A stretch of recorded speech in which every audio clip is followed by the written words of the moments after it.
A year and a half after Austin voters passed a police oversight measure, change could finally be coming. Now, this centers around something called a G file, which contains unsubstantiated misconduct complaints against officers. And those records are currently confidential, even though Austinites voted to unseal those complaints last year. A judge said Friday keeping the records private is unlawful.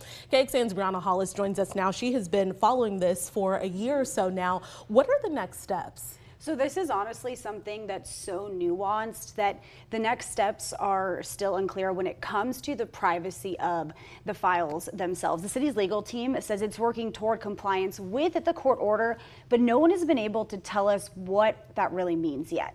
The latest from the city is that it's, quote, having the necessary discussions related to the court's decision and, quote, working through the decision's impact, including immediate next steps such as consultation with counsel. Now, if/when these files do get unsealed, there won't be some big database or anything where you can just pull them up. You'd still have to access them via a public information request. And we want to go ahead now and share perspectives from people with opposing feelings about the privacy of these files.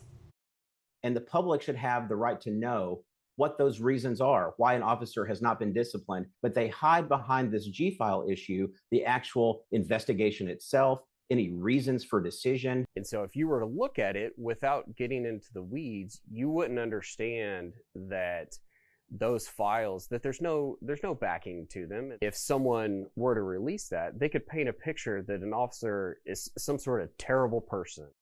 So we have this court order, but what's the holdup? Well, some questions various sources tell us that still need to get hashed out about this are what extents of these complaints can actually get released, and can people request complaints that happened before voters made this decision last year, or does this only apply to complaints filed after the ordinance came into play? A lot to follow up with here. There's a court hearing, a tentative court hearing next week that could provide some more insight on this, and I will absolutely continue to follow this for us. All right, Brianna Hollis, thank you so much for your reporting.